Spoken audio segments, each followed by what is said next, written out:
दोस्तों, कोलकाता की डॉक्टर बिटिया केस में बिटिया की डायरी का अभी अभी बड़ा खुलासा हुआ है। दोस्तों, सीबीआई को एक बहुत बड़ा सबूत मिला है।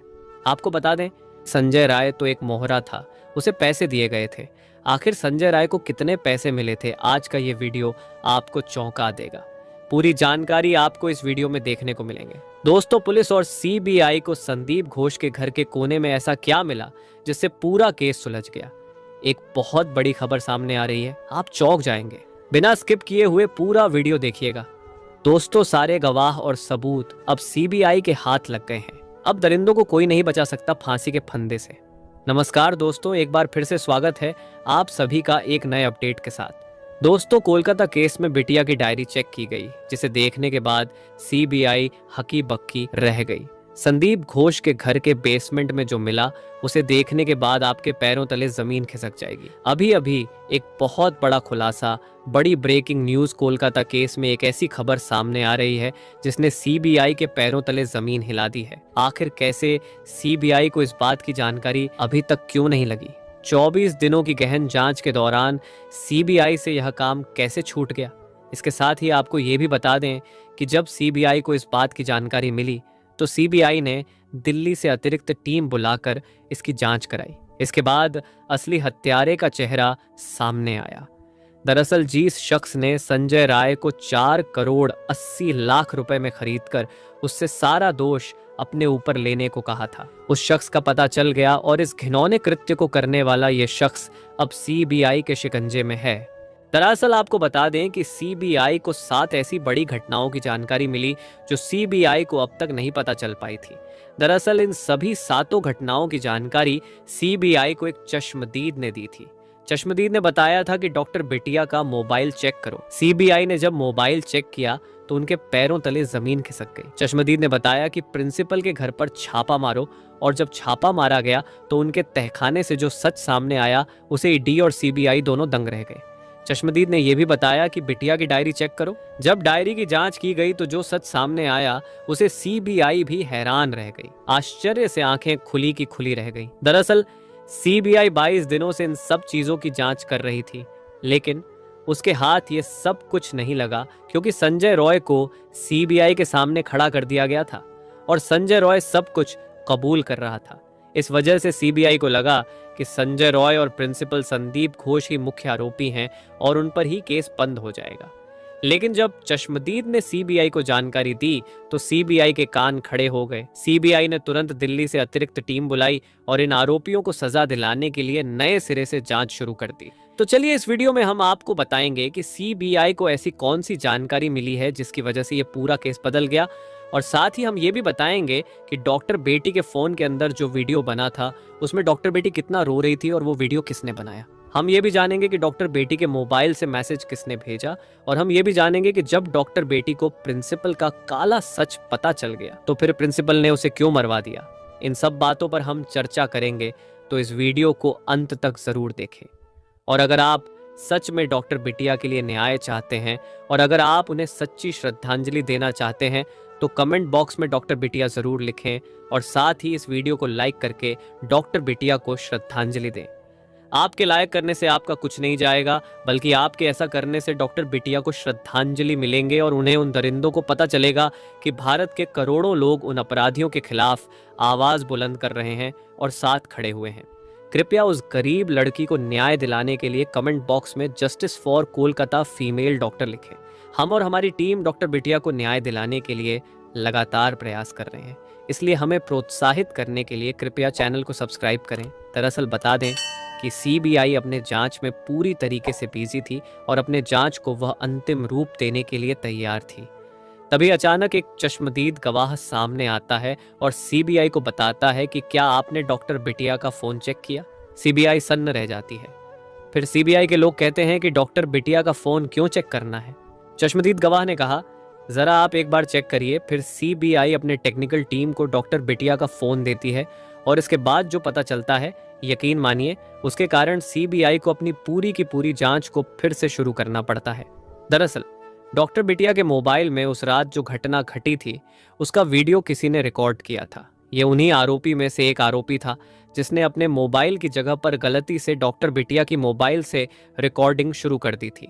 दरअसल डॉक्टर बिटिया का जो मोबाइल था और जो आरोपी का मोबाइल था वो दोनों एक ही मॉडल के थे, जिसके कारण वह आरोपी अपने मोबाइल की जगह पर डॉक्टर बिटिया के मोबाइल से रिकॉर्डिंग शुरू कर देता है। और जब उसे पता चलता है कि अरे ये तो दूसरे के फोन से रिकॉर्डिंग हो गया, तो वो तुरंत उस वीडियो को डिलीट कर देता। लेकिन सीबीआई उस वीडियो को वापस रिट्रीव करा लेती है और इसके बाद जब देखती है तो पूरा का पूरा खेल ही पलट जाता है। सीबीआई को सच में पता चल जाता है कि संजय राय को 4 करोड़ 20 लाख रुपए दे करके खरीदा गया है। एक थियरी के अनुसार बहुत पहले दावा किया जा रहा था कि संजय राय को फंसाया जा रहा है। संजय राय आरोपी तो है, लेकिन यह मुख्य आरोपी नहीं है। संजय रॉय ने बिटिया के साथ घिनौना काम किया तो था, लेकिन उसके साथ और भी थे।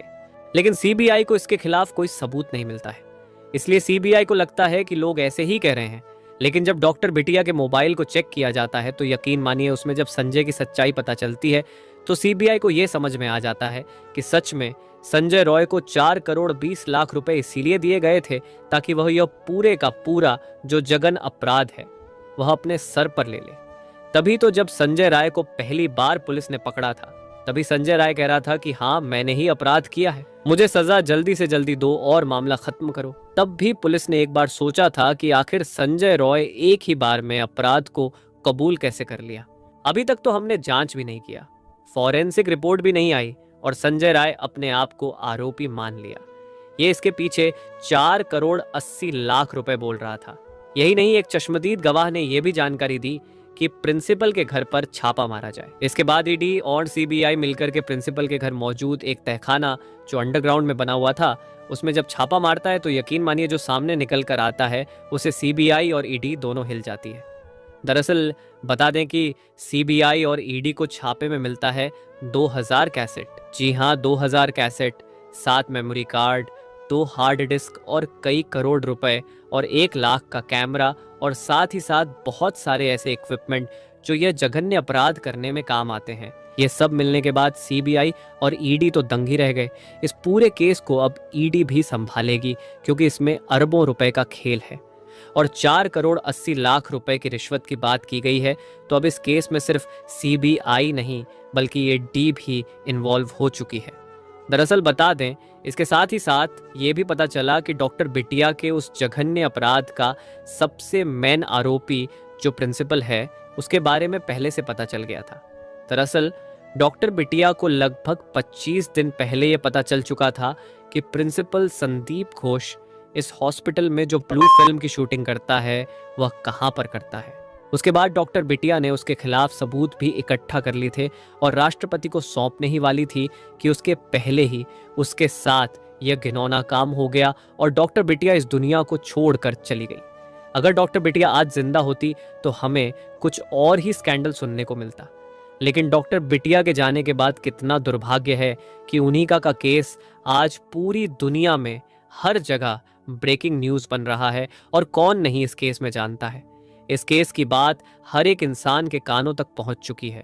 यही नहीं, प्रिंसिपल के घर छापा मारने से लेकर बिटिया के घर के मोबाइल को चेक करने के बाद सबसे बड़ी खबर जो निकलकर ये आ रही है कि जो प्रिंसिपल को जो 4 करोड़ 80 लाख रुपए दिए गए थे वह पैसा ट्रांसफर हुआ था संजय राय के पास। इसलिए संजय राय पहले दिन से ही उन आरोपों को मान रहा था। यही नहीं, सीबीआई ने बताया कि जब हमने प्रिंसिपल के घर पर छापा मारा था तो जो हमें 2000 सीडी कैसेट मिले थे, उन सीडी कैसेट में हर सीडी कैसेट में एक एक हॉस्पिटल का वह फिल्म रिकॉर्ड करके डाला गया था और साथ ही साथ जो हमें वह मिले थे बहुत सारे मेमोरी कार्ड। उस मेमोरी कार्ड में उन सभी फिल्म का रॉ फुटेज था। दरअसल एक रिपोर्ट के अनुसार पता चला है कि जब भी कोई फिल्म शूट होती थी तो उसे सबसे पहले मेमोरी में डाला जाता था, फिर मेमोरी से रॉ फुटेज एडिटर के पास जाता था, एडिटर उसे एडिट करता था और फिर सीडी कैसेट में डाल कर देता था, फिर उसे ब्लैक मार्केट में बेचा जाता था, उसके लिए बोलियां लगाई जाती थी। इसके साथ ही ये भी पता चला कि अस्पताल के अंदर जो ताज़ा शव आते थे, चाहे वो लड़की हो या लड़का, उनके साथ घिनौना काम करके उन्हें रिकॉर्ड किया जाता था। ये सारे रिकॉर्डिंग मिक्स ना हो इसलिए जिंदा लोगों की रिकॉर्डिंग अलग होती थी और मरे हुए लोगों की रिकॉर्डिंग अलग कैसेट में रखी जाती थी। आपको जानकर हैरानी होगी कि मरे हुए लोगों की फिल्मों जिंदा लोगों की फिल्मों से 10 गुना रेट पर बिकती थी, जिससे संदीप घोष को अरबों रुपए मिल गए और उसने सोचा कि अब हमारा ये काला धंधा कभी बंद नहीं होगा, क्योंकि उसे जो भी पैसे मिलते थे उसका ज्यादातर हिस्सा वो कट के रूप में बड़े अफसरों और नेताओं को दे देता था, जिससे वो लोग भी खुश रहते थे। और आजकल ये चल रहा है। मेडिकल कॉलेज में कई दशकों से यही घिनौना काम चल रहा था। आखिरकार डॉक्टर बिटिया के साथ हुए जघन्य अपराध ने इस पूरे केस को एक नया मोड़ दे दिया। सीबीआई ईडी की एंट्री के बाद अब कहा जा रहा है कि यह केस बहुत जल्द बंद होने वाला है।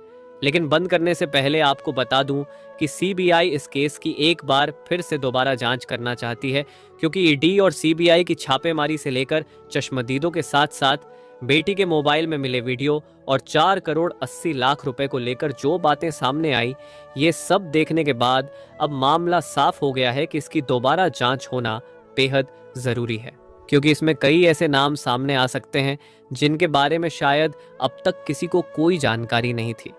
एक और जानकारी मैं आपको बताना चाहता हूं कि डॉक्टर बेटी के साथ ये घिनौना कृत्य होने से करीब कुछ घंटे पहले एक मैसेज भेजा गया था। उसमें लिखा था कि माँ, मैं ठीक हूँ, मैंने खाना खा लिया है और अब आराम कर रही हूँ और सोने जा रही हूँ। इसके बाद सुबह उठकर फिर से ड्यूटी ज्वाइन करूँगी। अगर कोई इमरजेंसी हुई तो हमारे जूनियर मुझे बुलाएंगे, तब तक मैं आराम कर रही हूँ। ये मैसेज सुनने के बाद उसके रिश्तेदारों और परिवार के लोगों को राहत मिली और वे सोने चले गए। अब इस बात की भी जांच शुरू हो गई है कि क्या वाकई वह मैसेज डॉक्टर बेटी ने भेजा था या इन आरोपियों में से किसी ने भेजा था।